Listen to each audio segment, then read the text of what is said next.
Sa video natin ito mga boss, pag-usapan naman natin yung paggawa ng bakod nitong bahay na ito. Bibigyan ko lang kayo ng idea kung paano gawin itong ganitong bakod o fence dito sa topic natin sa AutoCAD.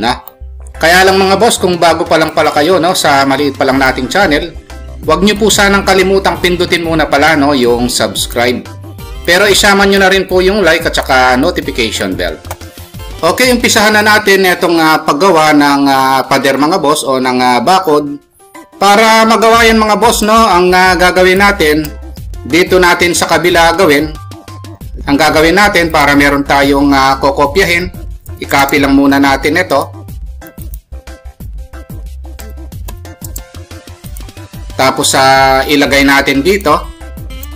Pagkatapos para meron tayong magiging guide, ang una natin gagawin mga boss pag ganito, ito munang mga poste, So, ayan yung technique ko. Halimbawa, dito gagawa ko ng poste, yung size niya is 0.25 meters by 0.25 meters. So, rectangle lang yan. Click, tapos sa dimension option, 0.25 by 0.25, na-discuss naman natin yung paggawa ng rectangle. And then, ang gagawin natin, ilalagay natin ito dito sa gilid. Ayun, Pagkatapos, itong haba ng wall, maglaline tayo rito, gagawa tayo ng guide sa midpoint. Pagkatapos, halimbawa, 3 meters, Ayun, sample lang naman ito mga boss, yung haba niyan. Pero depende sa gagawin nyo. Tapos imi-mirror ko lang ito sa midpoint para meron sa kabila. And then ang gagawin natin, ipe-press pull natin, So kung naaalala niyo yung command na press pull na na-discuss natin, ito 'yon, Tapos click lang ito sa loob. O yung height ng poste, gawin natin halimbawa 1.5 meters. I-press pull ko rin ito 1.5 meters. So, kaya dapat i-review natin yung press pull command tsaka yung extrude command, gagamitin natin dito sa video ito. Ngayon, ang susunod na gagawin natin mga boss, dalawa, Unahin na natin itong wall na may pa-carve na ito. Susunod natin yung metal fence na yan, So, ito muna. Para magawa ito mga boss, madali lang naman ito. Gagawin natin yan nakahiga, So, i-move ko lang ito. Itong gagawin nating guide. Pagkatapos, yung height nito at saka yung height nun sa gitna, kung anong design na pinagagawa sa inyo, yun ang gawin nyo. Halimbawa, sample lang ito, 1 meter ang height nito. Gagawin ko siyang nakahiga, 1 meter. Tapos sa may bandang gitna, 0.5 meters. Sample ko lang naman ito. Tapos mag-a-arc lang. 3-point arc. 1, 2, 3. Which is na-discuss ko rin naman yan. O pag nagawa na yan, ang gagawin natin, ipe-press pull natin, Pero bago natin i-press pull, i-copy natin ito kasi gagawin natin guide ito para naman dun sa metal fence, Copy ko siya. Pagkatapos, pwede na nating i-press pull ito. Baguhin ko muna yung kulay. Ito kasi kung anong kulay nito, yan yung kulay ng wall, Tapos press pull. Yan ang importance ng press pull o yung kapal ng wall. O halimbawa, 4 inches sa CHB lang yan. O 4 inches yung kapal, 0.1, Ayun. So once nagawa na yan, ang magandang gawin, i-rotate 3D lang natin, So i-move ko lang muna. Tapos gawin na natin yung rotate 3D. Tatayo na natin. So ibig sabihin, nakahigang gagawin tapos itatayo, Kung naalala nyo yung rotate 3D na naging topic natin, i-review nyo rin, First point ito, papunta ron, 90 degrees. Ayun, Ang susunod para masipat nating mabuti, yung view natin, punta tayo sa visual style, si wireframe muna natin para maging transparent, para pag nag-move tayo, makita nating mabuti at accurate yung pagkakagawa from midpoint to midpoint nitong poste, no? So, ayun na yung wall, no? So, kung ibalik natin dun sa view, visual styles, realistic, na? So, ayan na siya. Ayan na yung wall na nakapakarve sa baba, no? Ang susunod na gagawin natin, mga boss, ito namang metal fence na ito. Paano ba gawin ito? Actually, bibigyan ko kayo ng idea sa pinakamadaling paraan na alam ko, no? Baka yung iba, merong ibang way, no? Pero ako, ito ang way ko. O, halimbawa, ito gagawin kong guide, no? Tapos, ano ba yung height ng metal fence? So, maglaline lang ako rito. Halimbawa, 0.5 meters. Kayo kung ano yung sukat na pinagagawa sa inyo, yun ang gawin nyo. Sample ko lang naman ito, 0.5 meters. Tapos maglaline ako, magmula rito, papunta ron. Ito yung pare-parehas na height nila. Tapos maglaline ako rito sa midpoint. O, yun, na. Tapos, ito yung gagawin ko, yung isa muna sa gitna. Pagkatapos mamaya, nagawa ko itong kalahati, imi-mirror ko na lang, no? Ang susunod na gagawin ko, i-offset ko itong line na sa gitnang ito. Ito na yung metal fence, no? Offset, halimbawa, 0.02. Kabilaan. O, tapos maglaline lang ako rito. Ito na yung bakal na matulis. Tapos iti-trim. Tapos erase na lang ito. Ayun, na. Ang susunod, gagawin natin kung ano yung spacing, no?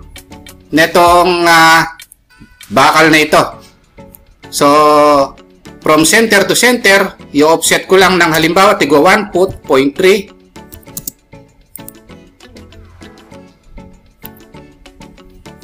Halimbawa, 0.3, 0.3, no? Yung distance niya, tigwa 1 foot, 0.3, 0.3.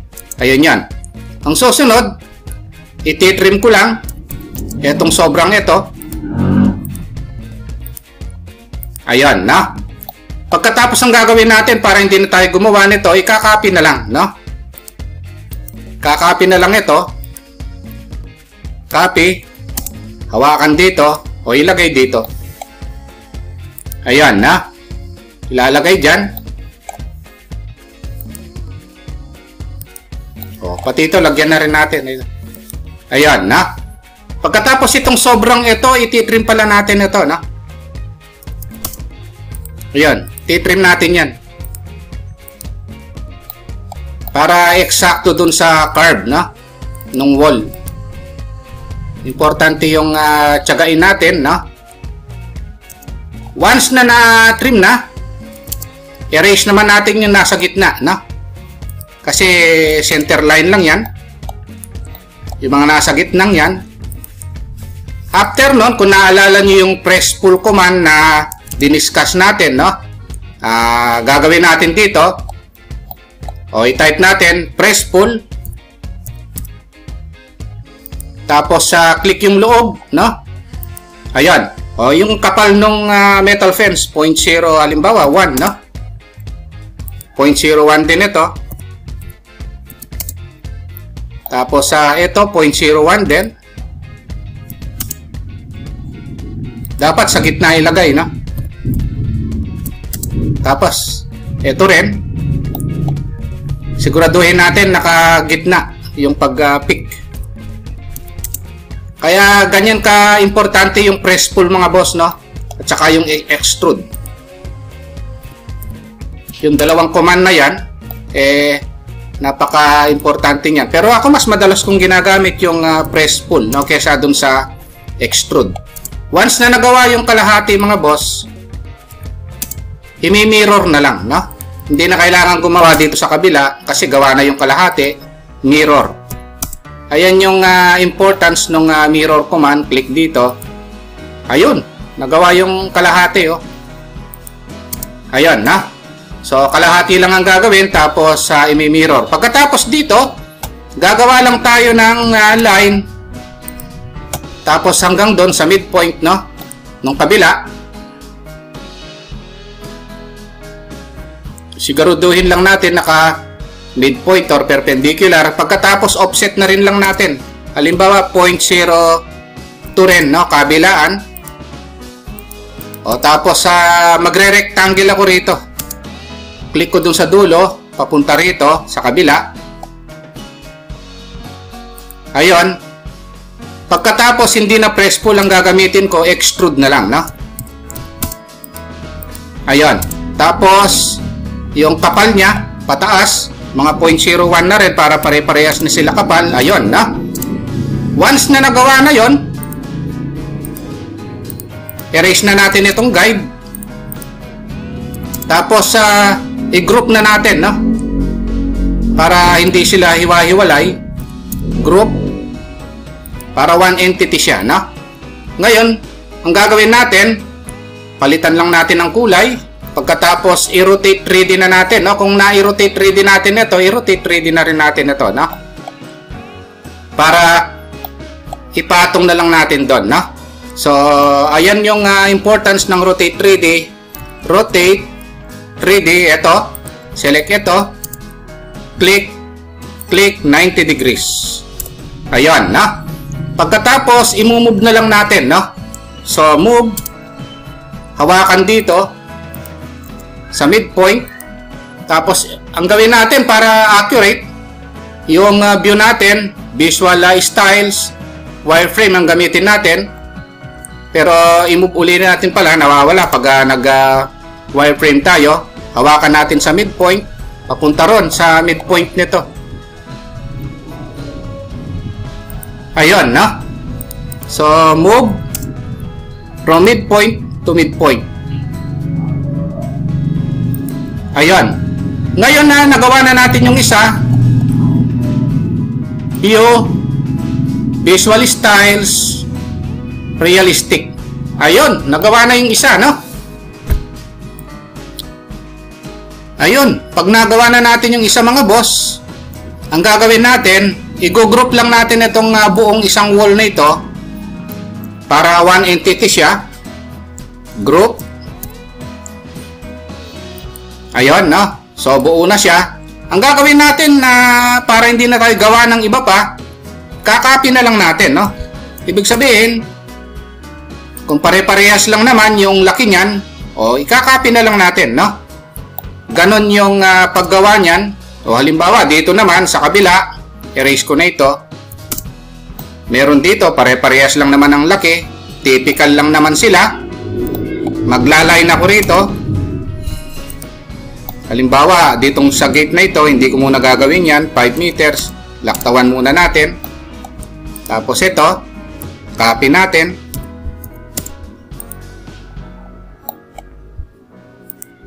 Tapos since dalawa ito, i-group ko na rin lang. Tapos pag na-group na, rotate. I-rotate lang natin. Tapos ang gagawin natin, i-move lang natin. O gamitin natin yung orbit para accurate, no? Ma-move natin ng maayos dito. From midpoint to endpoint. Ayan, no? Once nagawa yung isa, o i-copy na rin lang natin kung ilan yan. Copy. Hawakan dito. Tapos ilagay doon. Ilagay dito. Ganun lang kadali, mga boss, no? Yung paggawa ng perimeter fence na yan. Tapos i-rotate lang natin ito. Kung meron pa dito sa side na ito, same procedure lang. Kailangan naka-ortho-on yung pag-rotate natin, mga boss, oh? Kasi pag hindi naka-ortho-on yan, tabingi yan, no? Na-discuss naman natin yung pag-ortho-on. Ito lang, oh, no? Tapos i-move na lang natin. O, ganun lang, mga boss, no? Hanggang dun sa likod, no? Pagka, nagawa yung isa, copy-copy lang naman yan, no? Ganun lang kadali. Ang medyo mahirap lang yung paggawa ng isa. Okay, ayun lang, mga boss, no? Yung paggawa ng fence na ito. Boss, no? Pag-usapan natin itong press pull command, no? isang magandang command sa 3-dimensional drawing dito sa AutoCAD.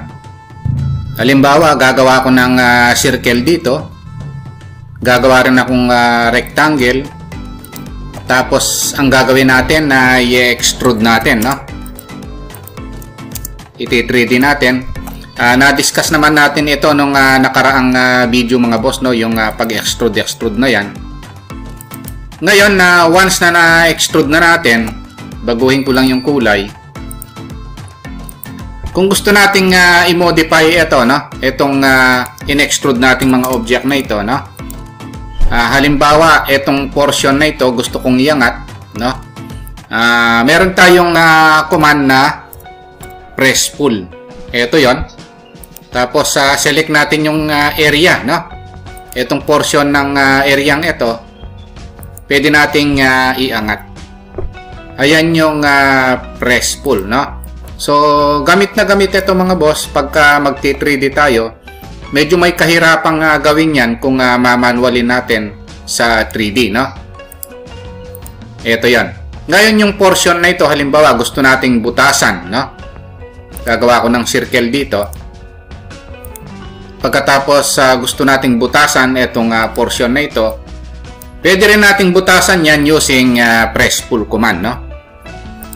I-type lang natin yung press pull or ito yon, no? Tapos select lang natin yung circle,